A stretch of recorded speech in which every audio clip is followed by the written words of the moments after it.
भाई ऐसा है, कल हम लोगों ने जो थ्योरम पढ़ा था उसके आगे का हम लोग प्रोसीड कर रहे हैं।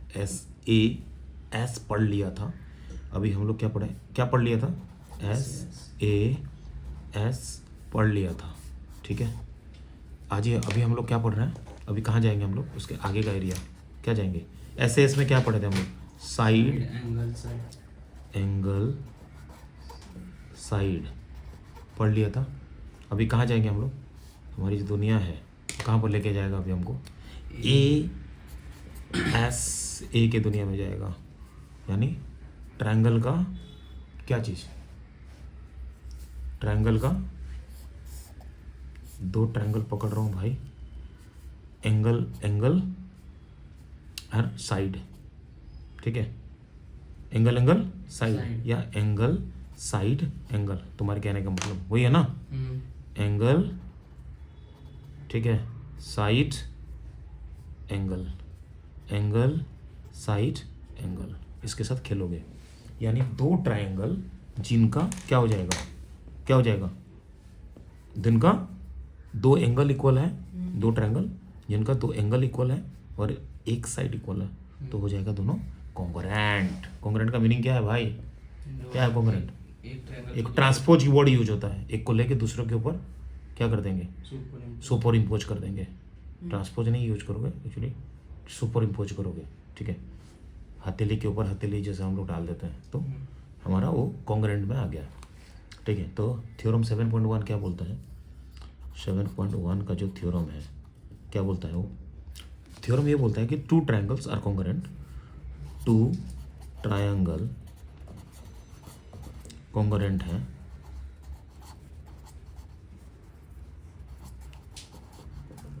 इफ टू एंगल्स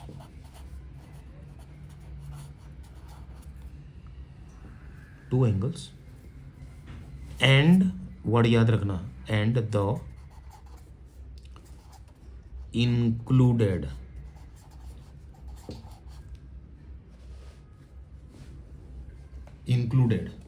ठीक है।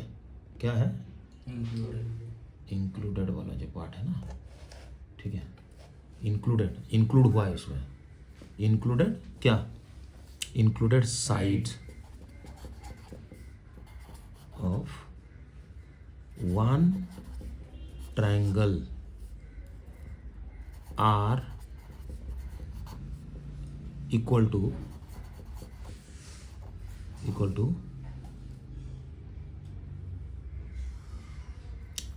To angles and one included side of other triangle, ऐसा बोला ना? Two triangles are congruent if two angles and the included side of one triangle are equal to two angles and one included side of the other triangle, ठीक है। Now कहानी में twist. अब क्या करें? ठीक है, क्या करेंगे? एग्जाम्पल 3 करेंगे, ठीक है। एग्जाम्पल 3 क्या बोला है? बोला एग्जाम्पल 3 क्या बोला है? क्या है एग्जाम्पल 3? हाईलाइटर इस्तेमाल करते हैं तो दिखेगा अच्छी तरीके से। क्या है एग्जाम्पल 3? बोलो। Line segment A B parallel to another line segment C D. कहाँ पर? ए बी लाइन सेगमेंट जो है ना, इसके साथ क्या है? पैरेलल है। And O is the mid point of A D. O कहाँ पर भाई? ये वाला O is the mid point of कौन? किसका है? ए डी का। ए डी का मिड पॉइंट है, ठीक है। So that A O B equal to A O B congruent to triangle AOB congruent to triangle DOC, also O is the midpoint of BC। ये दिखाऊंगा। कैसे दिखाऊंगा?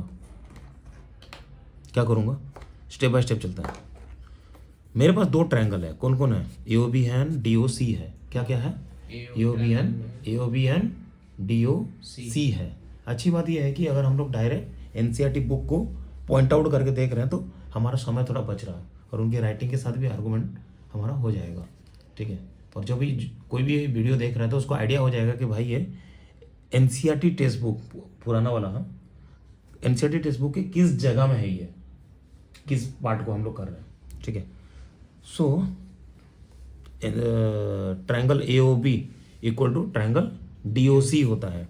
और इसी वजह से हमें क्या मिल गया, चूंकि ऑलरेडी उन्होंने क्या बता दिया था, अल्टर पैरेलल लाइंस बोल दिया था ना, कौन सा, सी डी पैरेलल टू क्या बोल दिया था, ए बी बोल दिया था।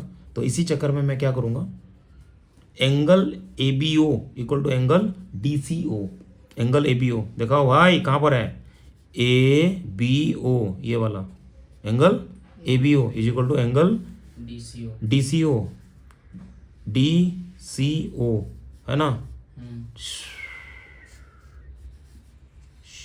हो गया कितना, अल्टरनेट है ना, अल्टरनेट एंगल किसके वजह से हुआ, पैरेलल लाइन के वजह से। ऑलरेडी हम लोग को पैरेलल लाइन हुआ था, ए बी है, A B parallel to C D है, and the B C is the transversal, यही रीजन की वजह से, ठीक है। अब अनदर थिंग है, वर्टिकली ऑपोजिट एंगल्स का भी थ्योरी काम कर गया, कौन सा, ये ठीक है, A O B equal to D C O, A O B equal to D O C, D C O गलती से बोल दिया था, D O C, A O B equal to D O C, vertically opposite angle. उसके बाद given कौन है भाई,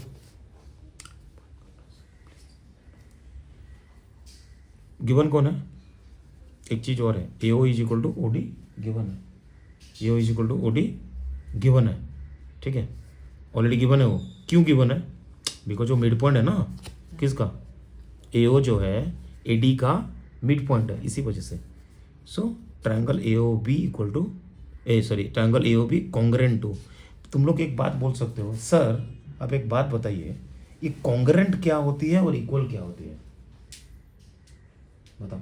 Apple notifications sent a message I can't read, a message I can't read, a message I can't read, a message I can't read, a message I can't read, and a message I can't read. Technology का ये problem है, कुछ भी उल्टा सुल्टा निकलता है ना। So what I am saying you is that, मुझे ये बात बताओ, हाँ, what is the relationship between congruency and equality, equal है क्या, कॉन्ग्रेंट होना, इक्वल होना, ठीक है। आप कोई चीज़ को 5 इक्वल टू 5 या a equal to suppose b तभी दिखा सकते हो जब a इक्वल टू 5 है और b इक्वल टू 5, पर यहाँ पर कॉन्ग्रेंसी जो वर्ड है ना वो शेप के साथ रिलेशन है। कॉन्ग्रेंसी जो वर्ड है ना, शेप, आपका दोनों आपका वैल्यू इक्वल हो ये जरूरी नहीं है। मैं एक सिंपल एग्जांपल दे रहा हूँ, एक सपोज एक ट्रायंगल है जिसको क्या, जिसका एक्चुअली वीडियो देखते टाइम में बच्चे लोगों को थोड़ा सा स्टैटिक दिखेगा, तो इसमें मैं थोड़ा सा हाथ ये कर ले रहा हूँ। अच्छा ठीक है, एक काम करो तो थोड़ा सा इसको वर्क करते हैं, कॉन्ग्रुएंसी का थ्योरी सुनाता हूँ। एक दो ट्रायंगल है मेरे पास सपोज, ठीक है, और ये ट्रायंगल है, ठीक है। एक काम करो, इसमें भी 5 6 7 है, इसमें भी सपोज ऐसा तो देखा जाए राइट एंगल ट्रायंगल जैसा दिख रहा है, तो ये तुम्हारा पाइथागोरस का नियम के हिसाब से ये रूल होता है। फिर भी मैं एक रेफरेंस दे रहा हूँ, ये सपोज 5 6 7 है, सपोज बता दे रहा हूँ, क्या ये दोनों ट्रायंगल कॉन्ग्रुएंट हैं? क्यों नहीं है? क्योंकि हमारे पास जो रूल्स है ना वो रूल्स के मुताबिक जाएगा। हम लोगों ने क्या सीखा था, रूल्स, पहला रूल्स क्या सीखा था, क्या सीखा रूल्स, पहले रूल्स कौन सा सीखा था बताओ भाई?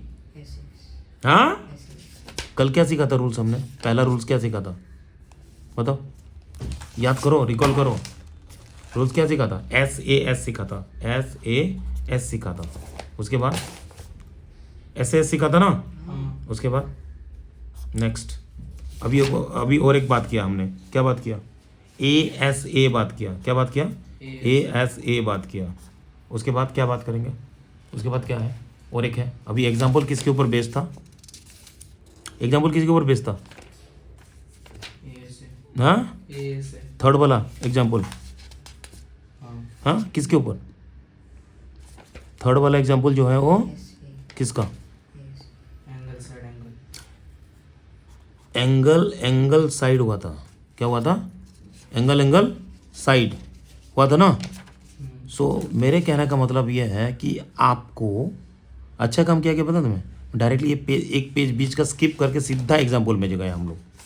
यानी 7.1 के SAS के ऊपर पढ़ने के बाद, थ्योरम के ऊपर बात पढ़ने का, SAS के बाद पढ़ने के बाद हम लोग सीधा एग्जाम्पल नंबर 3 गए, क्योंकि एग्जाम्पल नंबर 1 और 2 हम लोगों ने कल कर लिया था। ठीक है, थ्योरम 7.1 में था ASA, क्या था, ठीक है, ASA था ये वाला। ठीक है, उसके बाद हमने क्या पढ़ा, AAS पढ़ा। अभी क्या पढ़ा, पहले ASA पढ़ा, उसके बाद AAS पढ़ा। इससे पहले भी पढ़ लिया था हम लोगों ने SAS। यानी ये क्राइटेरियाज इस फुलफिल होगा तब जाके कॉन्ग्रुएंट होगा। अभी मैं मुद्दे पे आता हूँ। इसमें भी 5 है, 6 है, 7 है। यानी साइड दोनों का साइड इक्वल है।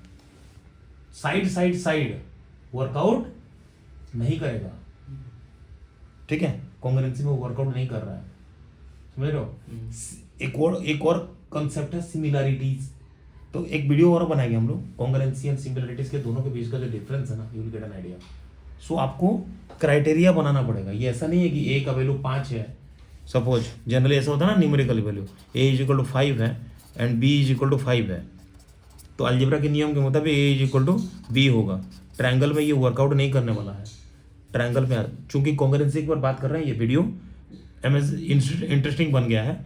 तो यहाँ पर क्या है, आप SAS, ASA, AAS ये तीनों नियम काम करना जरूरी है, तब जाके कॉन्ग्रुएंसी होगा। कॉन्ग्रुएंट मतलब एक को लेके दूसरे के ऊपर सुपर इम्पोज करना है। अंगूठे के ऊपर अंगूठा आएगा, ऐसा है, देखा ना। ठीक है, ऐसा है, तो अंगूठे के ऊपर अंगूठा आएगा। ठीक है, छोटे वाले फिंगर के ऊपर छोटे वाला फिंगर, मिडिल फिंगर के ऊपर मिडिल फिंगर, तब जाके भाई कॉन्ग्रुएंट कर रहा है। इसको सुपर इम्पोज बोला जाता है, समझ रहे हो ना। ठीक है, सुपर इम्पोज है कॉन्ग्रुएंसी, मतलब सुपर इम्पोज। ठीक है, नहीं तो नहीं बनेगा। इक्वालिटी एंड सुपर इम्पोज दोनों इक्वालिटी वैल्यूज में होता है। जब आप स्ट्रक्चर के ऊपर बात करते हैं ना, यहाँ पर आपको इक्वालिटी नहीं होता है, वैल्यूज के ऊपर काम नहीं कर रहे हैं हम लोग, वैल्यूज अलोंग विद शेप।